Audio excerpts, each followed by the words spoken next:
Hey, critic. Guy, remember? So you don't have to. So let me get this straight. We like this now?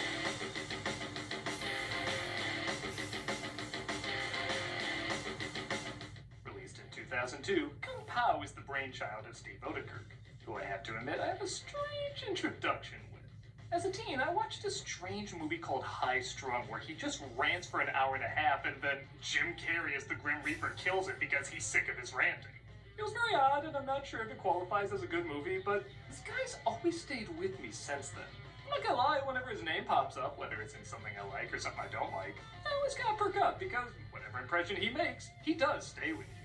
I guess the same can be said for others, as he's written and even starred in many things that have gotten a decent following. Some very popular, some very niche, and then some like Kom Pow, which is in a category all its own. For years, this movie was seen by many as the lamest of the lame. Like, you know how She-Hulk twerking or MODOK smiling is like the image of bad MCU material? Well, for the longest time, this dude fighting this cow was the image of bad satire material.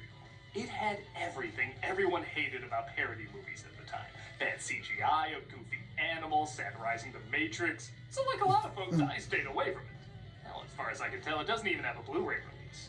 But somewhere along the line, it got a crazy following. Like, critics ripped this movie apart, but most audiences came around to really enjoying it. Enough so that people won't stop bothering me about it. For a long time, I've been asked to give my thoughts on this flick, and I never really had much interest because of all the original bad press it got. But over 20 years later, I have to ask, is there something the majority of critics and viewers missed back then? Well, I'm finally gonna sit down and see for myself. This better be worth it. It's Kom Pow, Enter the Fist. The film opens by admitting a lot of the footage was taken from another flick. Well, as long as I live in a world where Space Mutants footage is all theirs, I have no complaints. Whoa, 1976 has some clear film quality.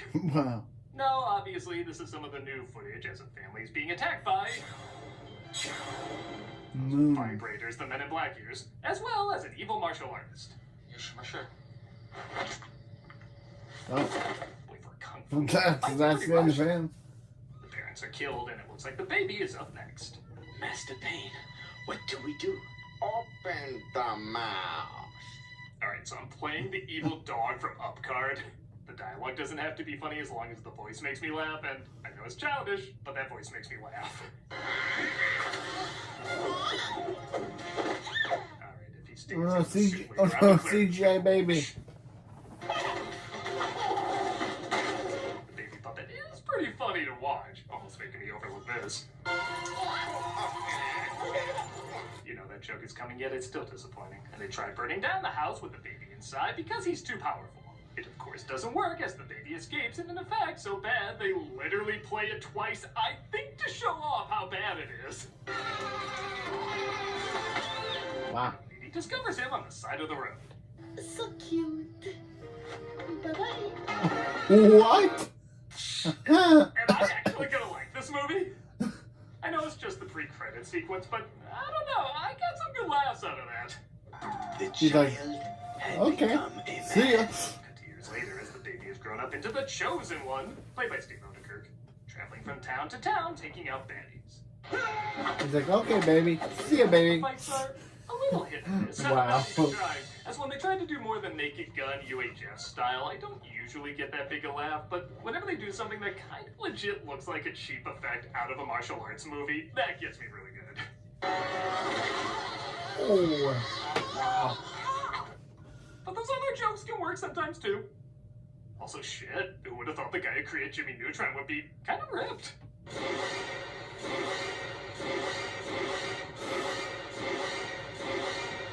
Okay, look, I'm liking this movie so far. I'm not surprised critics didn't. This has that similar Ren and Stimpy vibe where it relies a lot on the surreal, silly, and unexpected, which is a hard style to make universally funny because everyone's gonna have different expectations and tolerance for certain jokes. With that said, I'm kinda having a ball with this.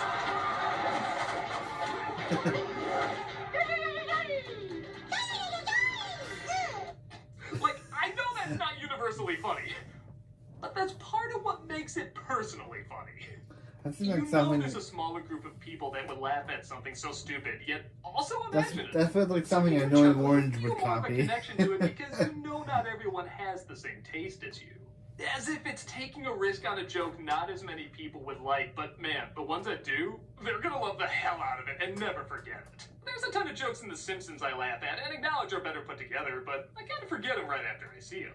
I am never gonna forget this goddamn thing. I need gopher chucks. After using gopher chucks and taking out everybody's eyes, he literally busts a vein, whining too much. And we cut to the footage from the movie mentioned earlier. I guess it's a good sign when I'm thinking to myself, I was actually liking this okay even before the other film footage. This is an old joke, but using it with actual footage from a martial arts film does make it a little funnier. Hey, who's he? What? I don't know. Still better than most ADR in a lot of big budget movies today. Let me cram in a bunch of plot exposition we forgot to put in. 2 scenes earlier, he visits his master, who says he's the chosen one, mainly because he has a face on his tongue, and I don't know, it must mean he's the chosen one. I don't like him very much. I must apologize for Wimplo.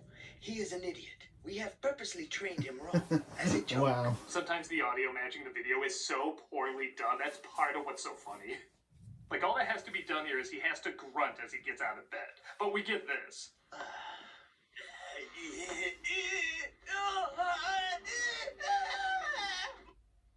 Okay, I'll ask him. Does this get bad at some point? Well, they're not all winners. His student Ling is assigned to assist him on his mission to defeat Master Pain, and she randomly flashes him. Oh. Hilarious. Also, he talks about one of the students receiving the Fist of Fury. You will now receive the Fist of Fury. Prepare the long rubber glove. You can't just throw out a joke like that. You need training from a true master to figure out how that joke works. A student named Wimplo is jealous of the Chosen One being the Chosen One, and hates that Ling might be attracted to him.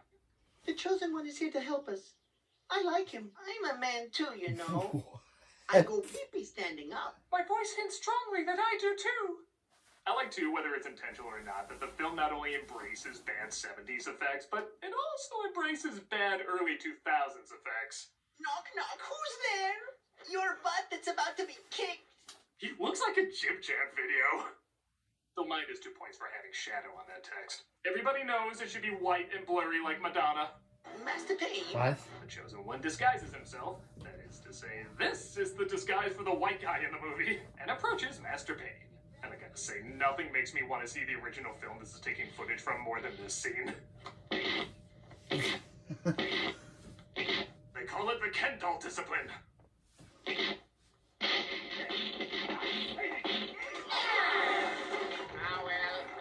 Okay, missed joke opportunity. He should have sounded like...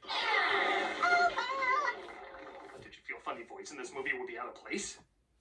I love, too, that the young version of Master Pain looks absolutely nothing like the older version of this guy. But if Odenkirk can get by in the James Bond treatment, I think that's part of the joke. Speaking of jokes... What do you get when you cross an owl with a bungee cord? My ass. What? He went there! Chosen One sees if he has the same abilities as Master Pain, which of course doesn't work, and is pretty easy to predict, but I do like this one reaction. Like he was too embarrassed to say it actually hurts, but he did think about it for a second.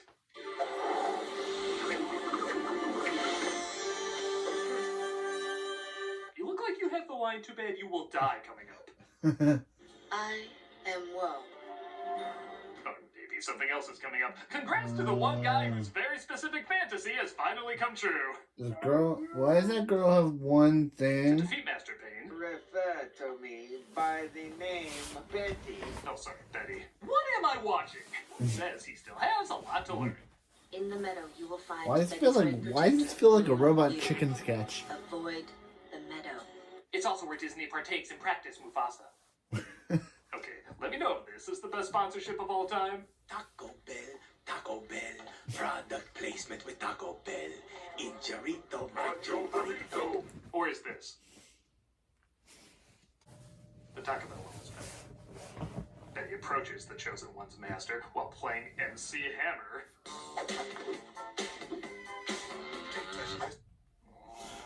Even by cringe humor that's pretty weak. I love how he has a bar that says Fight, he so stops he Kirk on it. just lets him go. I must fight you when I am stronger. And when our song choices are even more obvious, perhaps Carl Douglas? He finds Betty's protector in the meadow is, of course, the cow, and... Okay, let's see if this is funnier than in the trailer.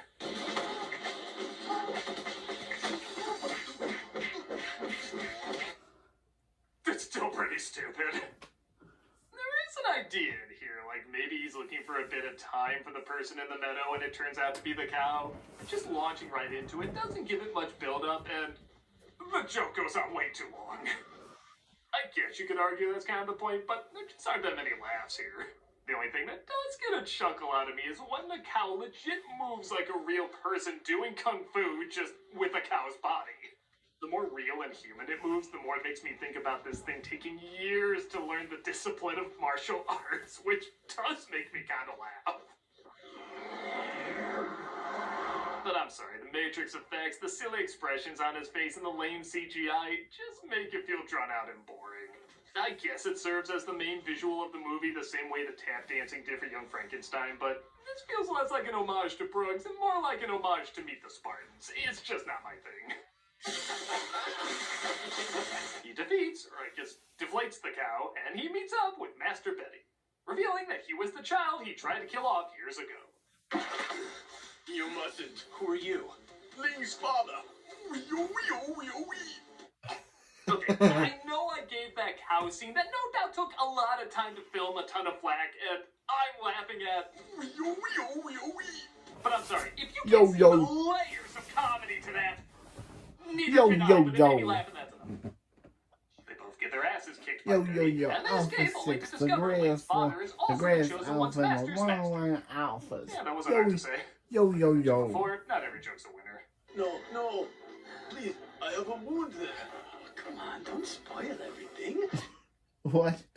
The father ends up dying, and in one of my favorite moments, they can't think of what else to have Ling say, so they literally just have her quack.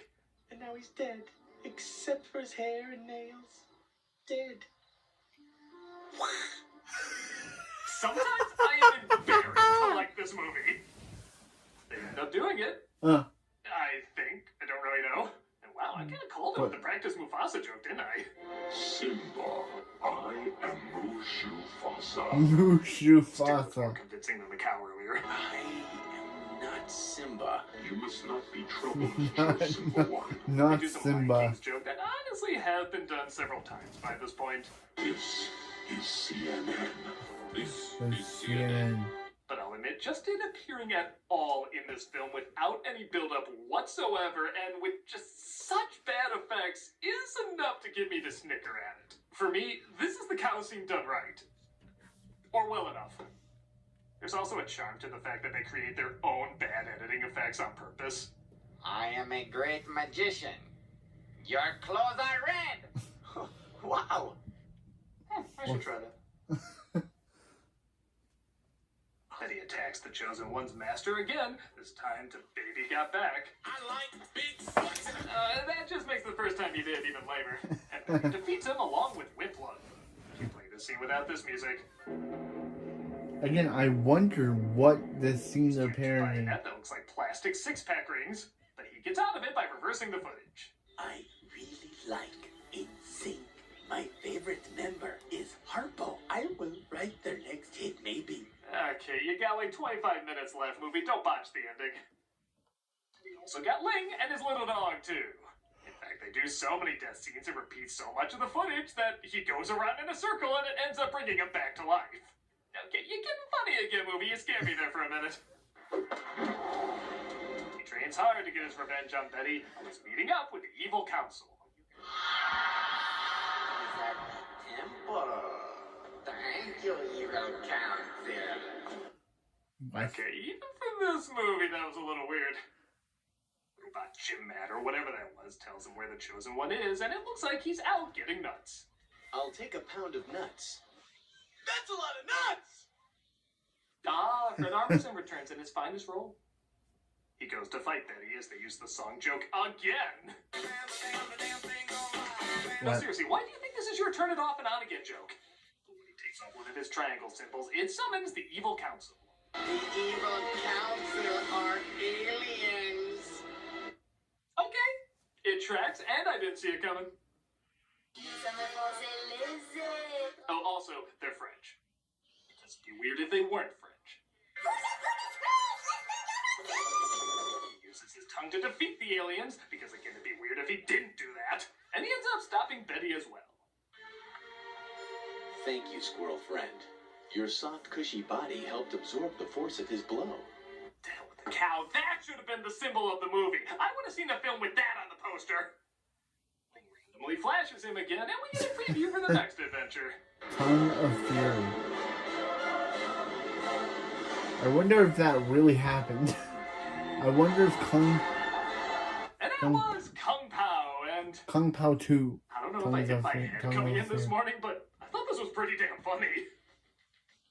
Again, I can't pretend like I don't understand its negative reviews.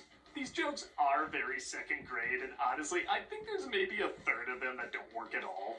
But that's still 2/3 of the jokes that do work, and not only do they work, but they're really surreal and imaginative, combined with that same type of humor college kids have when they, well, redub a martial arts movie.